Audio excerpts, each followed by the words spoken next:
Bonjour, alors aujourd'hui nous allons parler de l'origine de la diversité des individus issus de la reproduction sexuée. Alors pour commencer, je voulais vous présenter un couple, donc un homme, le monsieur en orange, une dame en vert. Ce sont des parents biologiques qui ont eu plusieurs enfants.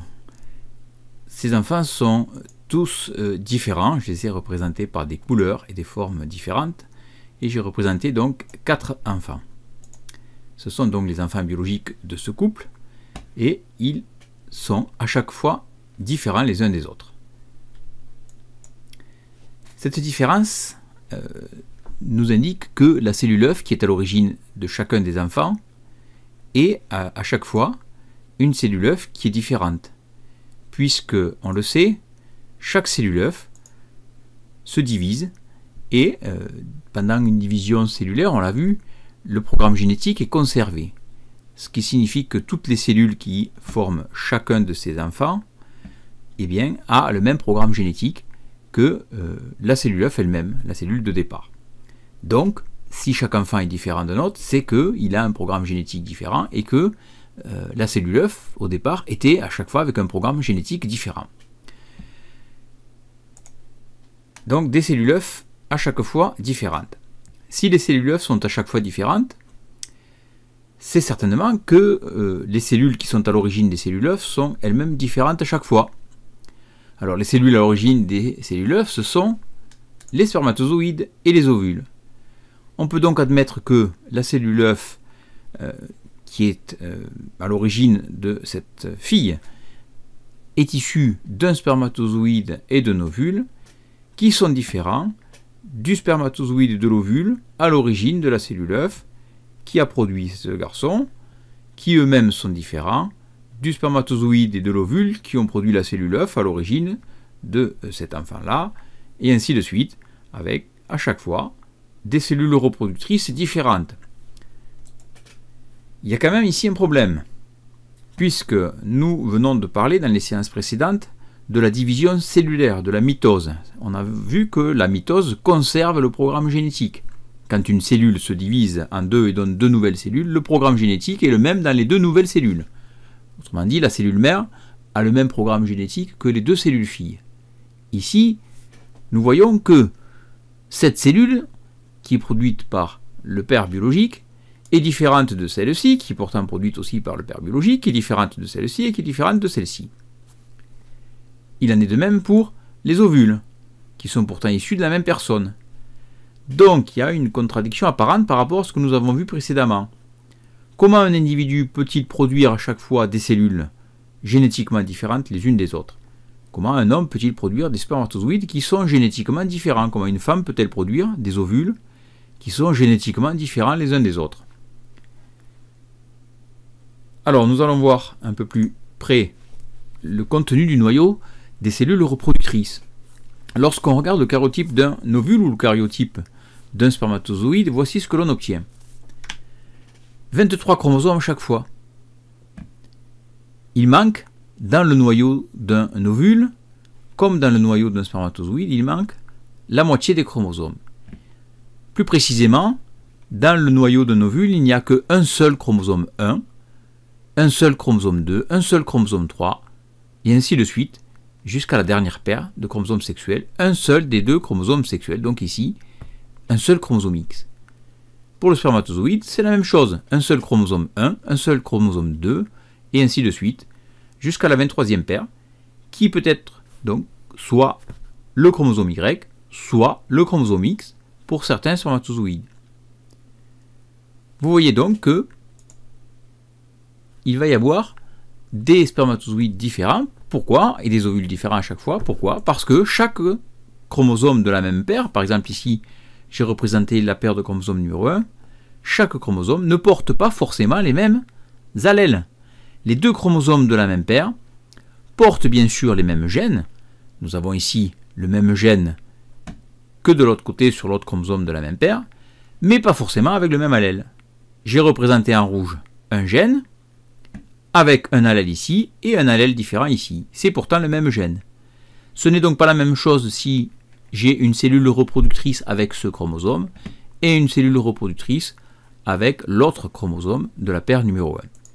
Le chromosome 1', on va l'appeler comme ça, et le chromosome 1 seconde ne sont pas totalement équivalents, ne sont pas identiques. Ils sont homologues, ils ont les mêmes gènes, mais ils n'ont pas les mêmes allèles forcément.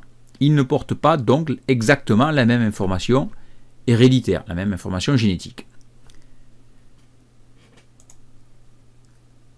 Donc, les cellules reproductrices sont différentes. Pourquoi? Parce qu'elles ne reçoivent qu'un seul des deux chromosomes de chaque paire. Un seul chromosome 1, un seul chromosome 2, un seul des deux chromosomes 3, un seul des deux chromosomes 4, et ainsi de suite.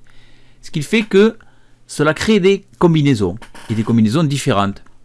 Le chromosome numéro 1, par exemple, peut aller avec le 1', peut aller avec le chromosome 2', ou avec le chromosome 2 secondes. Le chromosome 1 seconde peut aller avec le 2', ou avec le 2 secondes.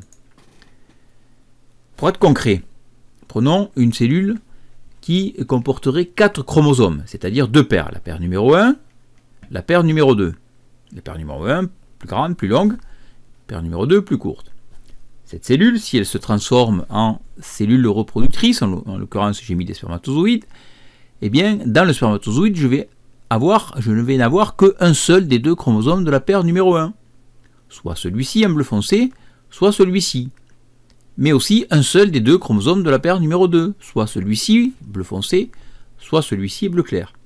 Ce qui nous donne 4 combinaisons possibles. Le bleu foncé de la paire numéro 1 avec le bleu foncé de la paire numéro 2, ou bien le bleu foncé de la paire numéro 1 avec le bleu clair de la paire numéro 2, deuxième possibilité. Troisième possibilité, le bleu clair de la paire numéro 1 avec le bleu foncé de la paire numéro 2, et on peut avoir aussi le bleu clair de la paire numéro 1 avec le bleu clair de la paire numéro 2. Voici donc les 4 combinaisons possibles pour un spermatozoïde issu de cette cellule qui comporterait donc 2 paires de chromosomes. Alors, cette division qui transforme les cellules ordinaires en cellules reproductrices, elle porte un nom, elle s'appelle la méiose. Ce n'est pas du tout le même type de division que celle que nous avons étudiée, qui s'appelle la mitose. C'est une division qui réduit le nombre de chromosomes dans les cellules. Elle ne conserve donc pas le programme génétique, puisqu'il manque la moitié des chromosomes. Donc si on tient compte des 23 paires de chromosomes qui existent dans les cellules ordinaires donc des humains, combien peut-on construire, combien peut-on produire de spermatozoïdes ou d'ovules différents? Donc vous avez ici, vous le reconnaissez, un karyotype d'une cellule ordinaire d'un homme, puisqu'il y a un X et un Y.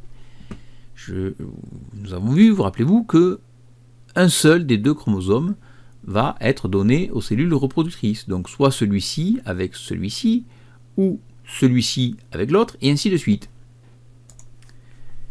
C'est-à-dire, le chromosome 1', ou bien le chromosome 1 seconde. Je retire les représentations pour simplifier un petit peu l'image. Ce chromosome 1' peut partir avec le 2' ou avec le 2 secondes, mais ça peut être le 1 seconde qui va partir avec le 2' ou avec le 2 secondes. Puis, nous pouvons avoir le 1', le 2' et le 3', ou le 1', le 2' et le 3 secondes, et ainsi de suite, toutes les combinaisons, en prenant à chaque fois qu'un seul des deux chromosomes de chaque paire. Un seul chromosome de la paire 1, associé à un seul des deux chromosomes de la paire 2, et à nouveau associé à un seul chromosome de la paire numéro 3, et ainsi de suite, puisque nous avons 23 paires de chromosomes. Donc ici, par exemple, vous voyez qu'au fur et à mesure que nous avançons, que nous prenons en compte une paire de chromosomes, le nombre de combinaisons augmente. Les combinaisons sont ici 1', 2', 3', 4', 1', 2', 3', 4 secondes, 1', 2', 3 secondes, 4', et ainsi de suite. Alors, ça fait beaucoup de combinaisons si on tient compte des 23 paires, puisque le nombre de combinaisons double à chaque fois que l'on prend en compte une paire de chromosomes. 2 fois 2, donc nous avions 2 possibilités. Si je ne tiens compte que d'une paire, je peux avoir un spermatozoïde avec le chromosome 1' ou avec le 1 seconde, donc deux spermatozoïdes différents, mais si je tiens compte de deux paires de chromosomes, je vais en avoir 1, 2, 3, 4. Je passe de 2 combinaisons à 4 combinaisons, c'est multiplié par 2. Et ainsi de suite, si je tiens compte de 3 paires, le nombre est multiplié par 2, je me retrouve avec, j'en avais 4 ici, multiplié par 2, 8. Si je tiens compte d'une quatrième paire, c'est à nouveau multiplié par 2, j'avais 8 paires ici, et ici j'ai 16. Ce qui fait 2 fois 2 fois 2 fois 2, 23 fois de suite, puisqu'il y a 23 paires, c'est-à-dire 2 à la puissance 23. 2 fois 2 fois 2 fois 2, 23 fois de suite, s'écrit 2 puissance 23. 2 puissance 23, ça fait environ 8,4 10 puissance 6, c'est-à-dire 8,4 millions environ, combinaisons chromosomiques différentes pour les cellules reproductrices d'un homme ou d'une femme. C'est-à-dire que un homme peut produire, en théorie, 8,4 millions de spermatozoïdes différents les uns des autres. Une femme peut produire 8,4 millions d'ovules qui seront génétiquement différents les uns des autres à chaque fois. Donc, nous avions étudié les combinaisons pour les spermatozoïdes, il en est de même pour les ovules, c'est-à-dire qu'une cellule ordinaire d'une femme va pouvoir produire des ovules en ne donnant à chaque fois qu'un seul des deux chromosomes de chaque paire. Par exemple ici, le chromosome orange de la première paire qui partira avec un seul des deux de la deuxième paire avec le chromosome orange, premier cas, ou bien ce chromosome orange peut partir avec celui-ci, c'est-à-dire le petit chromosome rose, mais on peut avoir le grand chromosome rose qui va partir avec le petit chromosome rose, B, ou le grand chromosome rose qui partirait avec le petit chromosome orange. Donc à nouveau, 4 possibilités. J'ai tenu compte de 2 paires ici. 2 fois 2, ça me fait 4 possibilités. Vous avez compris que la fécondation consiste donc à rassembler dans une cellule, la cellule œuf, l'intégralité des chromosomes, 23 chromosomes d'origine paternelle, 23 chromosomes d'origine maternelle. Le spermatozoïde apporte 23 chromosomes, l'ovule en apporte 23, dans la cellule œuf, il y en a 46.